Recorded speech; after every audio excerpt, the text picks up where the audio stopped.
नमस्कार। मेरे प्यारे देशवासियों, मैं आज एक बार फिर कोरोना वैश्विक महामारी पर बात करने के लिए आपके बीच आया हूं। 22 मार्च को जनता कर्फ्यू का जो संकल्प हमने लिया था, एक राष्ट्र के नाते उसकी सिद्धि के लिए हर भारतवासी ने पूरी संवेदनशीलता के साथ, पूरी जिम्मेदारी के साथ अपना योगदान दिया।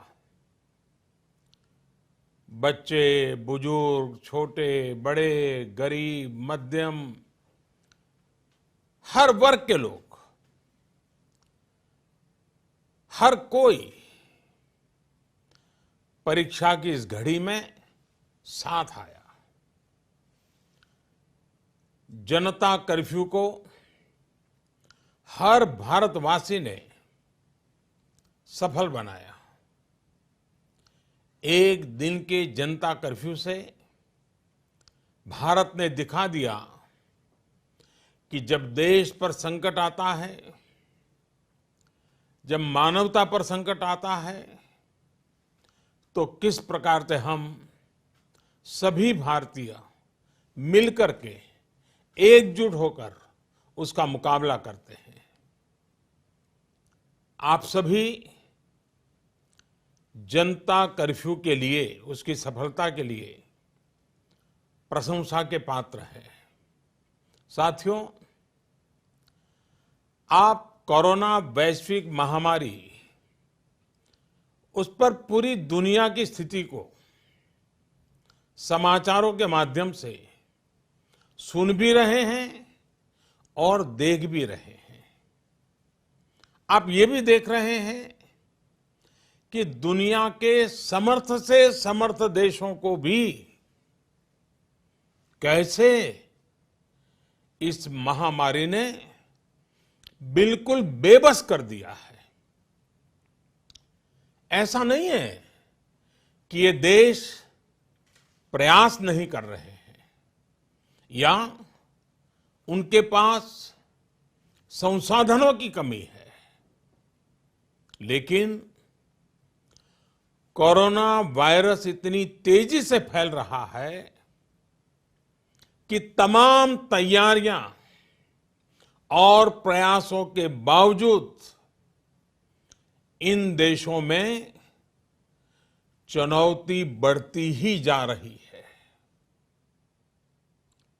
इन सभी देशों के 2 महीनों के अध्ययन से जो निष्कर्ष निकल रहा है, और एक्सपर्ट्स भी यही कह रहे हैं कि इस वैश्विक महामारी कोरोना से प्रभावी मुकाबले के लिए एकमात्र विकल्प है सोशल डिस्टेंसिंग। सोशल डिस्टेंसिंग यानी एक दूसरे से दूर रहना, अपने घरों में ही बंद रहना। कोरोना से बचने का इसके अलावा कोई तरीका नहीं है, कोई रास्ता नहीं है। कोरोना को फैलने से रोकना है तो उसके संक्रमण की जो साइकिल है, उस साइकिल को तोड़ना ही होगा। कुछ लोग इस गलतफहमी में है कि सोशल डिस्टेंसिंग केवल मरीज के लिए, बीमार लोगों के लिए आवश्यक है। ये सोचना सही नहीं। सोशल डिस्टेंसिंग हर नागरिक के लिए है, हर परिवार के लिए है, परिवार के हर सदस्य के लिए है, प्रधानमंत्री के लिए भी है। कुछ लोगों की लापरवाही, कुछ लोगों की गलत सोच आपको, आपके बच्चों को, आपके माता पिता को, आपके परिवार को, आपके दोस्तों को और आगे चल करके पूरे देश को बहुत बड़ी मुश्किल में झोंक देंगी। अगर ऐसी लापरवाही जारी रही तो भारत को इसकी बहुत बड़ी कीमत चुकानी पड़ सकती है। और यह कीमत कितनी चुकानी पड़ेगी, इसका अंदाजा लगाना भी मुश्किल है। साथियों, पिछले 2 दिनों से देश के अनेक भागों में लॉकडाउन कर दिया गया है। राज्य सरकार के इन प्रयासों को बहुत गंभीरता से लेना चाहिए। हेल्थ सेक्टर के एक्सपर्ट्स और अन्य देशों के अनुभवों को ध्यान में रखते हुए देश आज एक महत्वपूर्ण निर्णय करने जा रहा है। आज रात 12 बजे से पूरे देश में, ध्यान से सुनिए, पूरे देश में आज रात 12 बजे से संपूर्ण देश में संपूर्ण लॉकडाउन होने जा रहा है। हिंदुस्तान को बचाने के लिए, हिंदुस्तान के हर नागरिक को बचाने के लिए, आपको बचाने के लिए, आपके परिवार को बचाने के लिए आज रात 12 बजे से घरों से बाहर निकलने पर पूरी तरह पाबंदी लगाई जा रही है। देश के हर राज्य को, हर केंद्र शासित प्रदेश को, हर जिले, हर गांव, हर कस्बे, हर गली मोहल्ले को अब लॉकडाउन किया जा रहा है। ये एक तरह से कर्फ्यू ही है। जनता कर्फ्यू से भी कुछ कदम आगे की बात। जनता कर्फ्यू से जरा ज्यादा सख्त। कोरोना महामारी के खिलाफ निर्णायक लड़ाई के लिए ये कदम अब बहुत आवश्यक है। निश्चित तौर पर इन लॉकडाउन की एक आर्थिक कीमत देश को उठानी पड़ेगी, लेकिन एक एक भारतीय के जीवन को बचाना, आपके जीवन को बचाना, आपके परिवार को बचाना, इस समय मेरी, भारत सरकार की, देश की हर राज्य सरकार की, हर स्थानीय निकाय की सबसे बड़ी प्राथमिकता है। और इसलिए मेरी आपसे प्रार्थना है और मैं हाथ जोड़ के प्रार्थना करता हूं कि आप इस समय देश में जहां भी हैं वहीं रहे। अभी के हालात को देखते हुए देश में ये लॉकडाउन 21 दिन का होगा, 3 सप्ताह का होगा। और जब मैंने पिछली बार आपसे बात की थी तब मैंने आपसे कहा था कि मैं आपसे कुछ सप्ताह मांगने के लिए आया हूं। आने वाले 21 दिन हर नागरिक के लिए, हर परिवार के लिए बहुत ही महत्वपूर्ण है। हेल्थ एक्सपर्ट्स की माने तो कोरोना वायरस की संक्रमण साइकिल तोड़ने के लिए कम से कम 21 दिन का समय बहुत अहम है। अगर ये 21 दिन नहीं संभले तो देश और आपका परिवार 21 साल पीछे चला जाएगा। अगर ये 21 दिन नहीं संभले तो कई परिवार हमेशा हमेशा के लिए तबाह हो जाएंगे। और मैं ये बात एक प्रधानमंत्री के तौर पर नहीं, आपके परिवार के सदस्य के नाते कह रहा हूं। इसलिए बाहर निकलना क्या होता है, ये इन 21 दिनों के लिए भूल जाइए। घर में रहे और एक ही काम करे कि अपने घर में ही रहे। साथियों, आज के फैसले ने, देशव्यापी लॉकडाउन ने आपके घर के दरवाजे पर एक लक्ष्मण रेखा खींच दी है। आपको ये याद रखना है कि घर से बाहर पड़ने वाला आपका सिर्फ एक कदम कोरोना जैसी गंभीर महामारी को आपके घर में ले आ सकता है। आपको ये याद रखना है कि कई बार कोरोना से संक्रमित व्यक्ति शुरुआत में बिल्कुल स्वस्थ लगता है, वो संक्रमित है इसका पता ही नहीं चलता, और इसलिए एहतियात बरतिए, अपने घरों में रहिए।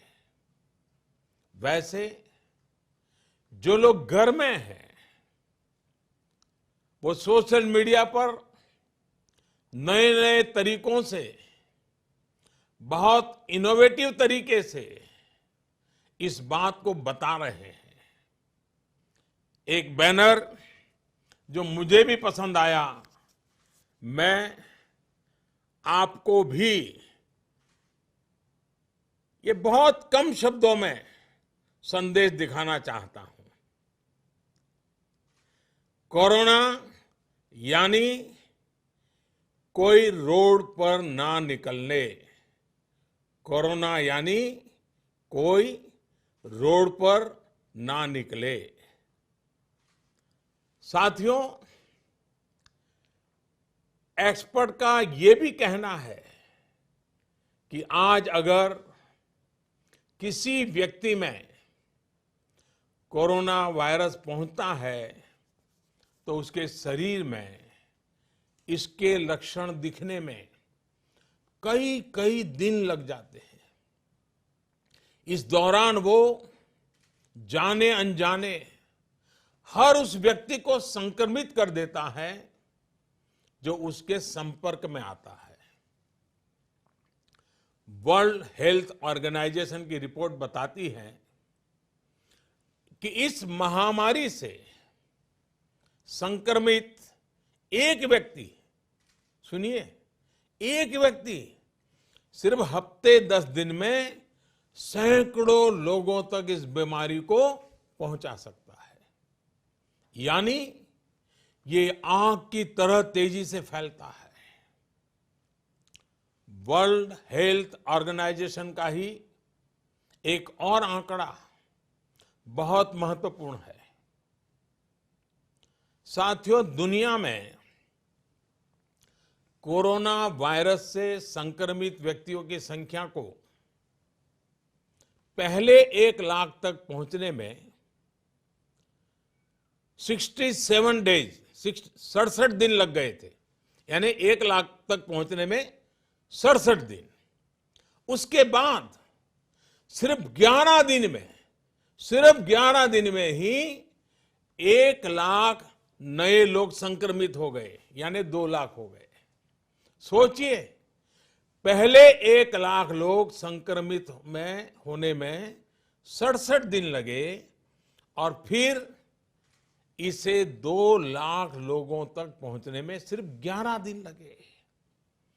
ये और भी भयावह है कि 2 लाख संक्रमित लोगों से 3 लाख लोगों तक ये बीमारी पहुंचने में सिर्फ 4 दिन लगे। आप अंदाजा लगा सकते हैं कि कोरोना वायरस कितनी तेजी से फैलता है और जब ये फैलना शुरू करता है तो इसे रोकना बहुत मुश्किल होता है। साथियों, यही वजह है कि चीन, America, France, Germany, Spain, Italy, Iran जैसे अनेक देशों में जब कोरोना वायरस ने फैलना शुरू किया तो हालात बेकाबू हो गए। और ये भी याद रखिए, इटली हो या अमेरिका, इन देशों की स्वास्थ्य सेवा, उनके हॉस्पिटल, उनके यहां आधुनिक संसाधन पूरी दुनिया में बेहतरीन है।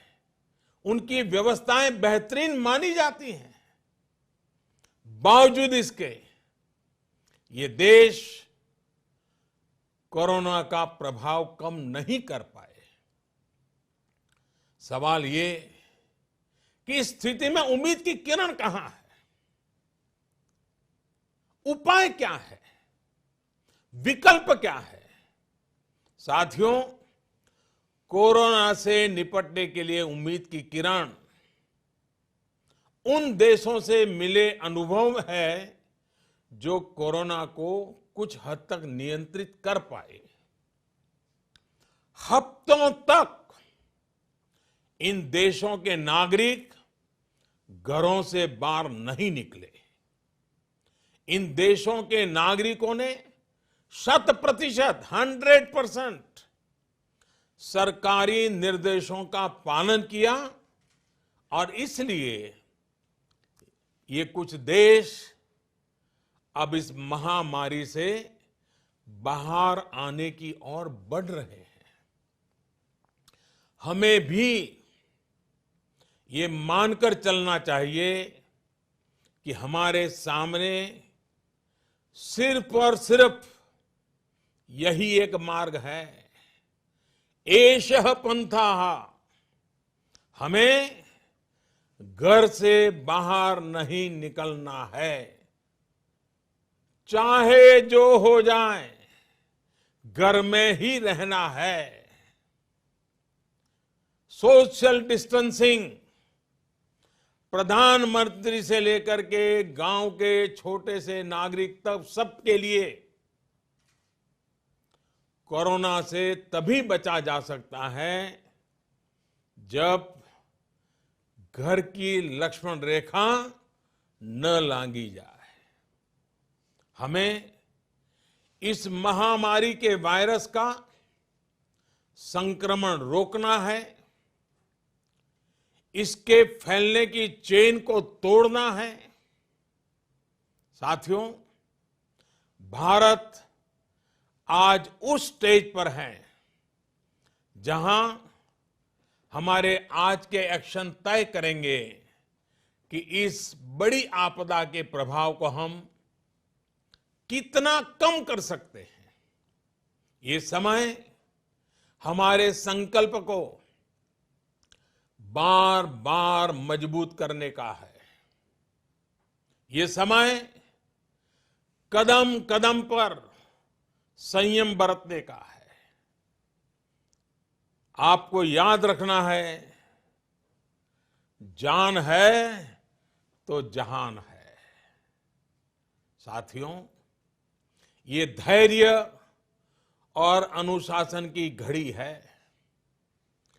जब तक देश में लॉकडाउन की स्थिति है, हमें अपना संकल्प निभाना है,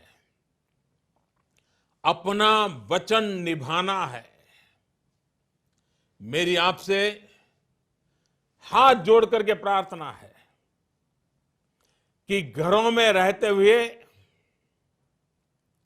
आप उन लोगों के बारे में सोचिए, उनके लिए मंगल कामना करिए जो अपना कर्तव्य निभाने के लिए खुद को खतरे में डालकर काम कर रहे हैं।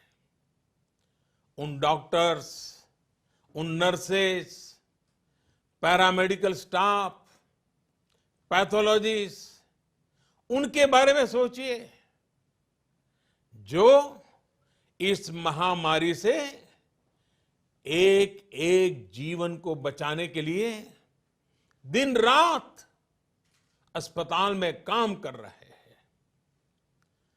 अस्पताल प्रशासन के लोग, एम्बुलेंस चलाने वाले ड्राइवर, वार्ड बॉयज, उन सफाई कर्मचारियों के बारे में सोचिए जो इन कठिन परिस्थितियों में दूसरों की सेवा कर रहे हैं।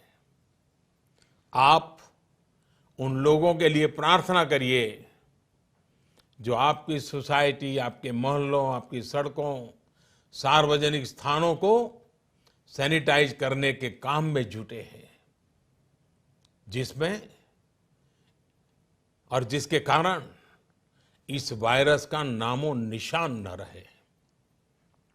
आपको सही जानकारी देने के लिए 24 घंटे काम कर रहे मीडिया के लोगों के बारे में भी सोचिए जो संक्रमण का खतरा उठाकर सड़कों पर, अस्पतालों में है। आप अपने आसपास के पुलिस कर्मियों के बारे में सोचिए जो अपने घर परिवार की चिंता किए बिना आपको बचाने के लिए, आपके परिवार को बचाने के लिए दिन रात ड्यूटी कर रहे हैं और कई बार कुछ लोगों के गुस्ताखी के भी शिकार हो जाते हैं, गुस्सा भी झेल रहे हैं। साथियों, कोरोना वैश्विक महामारी से बनी स्थितियों के बीच केंद्र और देश भर की राज्य सरकारें तेजी से काम कर रही है। रोजमर्रा की जिंदगी में लोगों को असुविधा ना हो, इसके लिए निरंतर कोशिश कर रही है। सभी आवश्यक वस्तुओं की सप्लाई बनी रहे, इसके लिए सभी उपाय किए गए हैं और आगे भी किए जाएंगे। निश्चित तौर पर संकट की ये घड़ी गरीबों के लिए भी बहुत मुश्किल वक्त लेकर आई है। केंद्र सरकार, राज्य सरकारों के साथ समाज के अन्य संगठन, सिविल सोसाइटी के लोग गरीबों को मुसीबत कम हो, इसके लिए निरंतर जुटे हुए हैं। गरीबों की मदद के लिए अनेकों लोग साथ आ रहे हैं। साथियों, जीवन जीने के लिए जो जरूरी है, उसके लिए सारे प्रयासों के साथ ही जीवन बचाने के लिए जो जरूरी है उसे सर्वोच्च प्राथमिकता देनी ही पड़ेगी। इस वैश्विक महामारी से मुकाबला करने के लिए देश की स्वास्थ्य सुविधाओं को तैयार करने का काम केंद्र सरकार लगातार कर रही है। विश्व स्वास्थ्य संगठन, भारत के बड़े चिकित्सा और अनुसंधान संस्थानों तथा स्वास्थ्य विशेषज्ञों की सलाह और सुझाव पर कार्य करते हुए सरकार ने निरंतर फैसले भी लिए हैं। अब कोरोना के मरीजों के इलाज के लिए देश के हेल्थ इंफ्रास्ट्रक्चर को और मजबूत बनाने के लिए केंद्र सरकार ने आज 15,000 करोड़ रुपए का प्रावधान किया है। इससे कोरोना से जुड़ी testing facilities, personal protective equipments, isolation beds, ICU beds, ventilators और अन्य जरूरी साधनों की संख्या तेजी से बढ़ाई जाएगी। साथ ही मेडिकल और पैरामेडिकल मैन पावर की ट्रेनिंग का काम भी किया जाएगा। मैंने राज्य सरकारों से अनुरोध किया है कि इस समय सभी राज्यों की पहली प्राथमिकता सिर्फ और सिर्फ स्वास्थ्य सेवाएं ही होनी चाहिए, हेल्थ केयर ही प्राथमिकता होनी चाहिए। मुझे संतोष है कि देश का प्राइवेट सेक्टर भी पूरी तरह कंधे से कंधा मिलाकर संकट और संक्रमण की इस घड़ी में देशवासियों के साथ खड़ा है। प्राइवेट लैब्स, प्राइवेट अस्पताल सभी इस चुनौतीपूर्ण दौर में सरकार के साथ काम करने के लिए आगे आ रहे हैं। लेकिन साथियों, ये भी ध्यान रखिए कि ऐसे समय में जाने अनजाने कई बार अफवाहें भी बहुत जोर पकड़ती है और अफवाहों की ट्रैवल करने की ताकत भी बहुत होती है। मेरा आपसे आग्रह है कि किसी भी तरह की अफवाह और अंधविश्वास से बचें। आपके द्वारा केंद्र सरकार, राज्य सरकार और मेडिकल फ्रेटर्निटी द्वारा दिए गए निर्देश और सुझावों का पालन करना बहुत जरूरी है। मेरी आपसे प्रार्थना है कि इस बीमारी के लक्षणों के दौरान बिना डॉक्टरों की सलाह के कोई भी दवा न लें। किसी भी तरह का खिलवाड़ आपके जीवन को और खतरे में डाल सकता है। साथियों, मुझे विश्वास है हर भारतीय संकट की इस घड़ी में सरकार के, स्थानीय प्रशासन के निर्देशों का पालन करेगा। 21 दिन का लॉकडाउन लंबा समय है, लेकिन आपके जीवन की रक्षा के लिए, आपके परिवार की रक्षा के लिए उतना ही महत्वपूर्ण है। हमारे पास यही एक महत्वपूर्ण रास्ता है। मुझे विश्वास है हर हिंदुस्तानी इस संकट का न सिर्फ सफलता से मुकाबला करेगा, बल्कि इस मुश्किल घड़ी से विजयी होकर निकलेगा। आप अपना ध्यान रखिए, अपनों का ध्यान रखिए और आत्मविश्वास के साथ कानून नियमों का पालन करते हुए, पूरी तरह संयम बरतते हुए विजय का संकल्प करके हम सब इन बंधनों को स्वीकार करें। आप सबका बहुत बहुत धन्यवाद।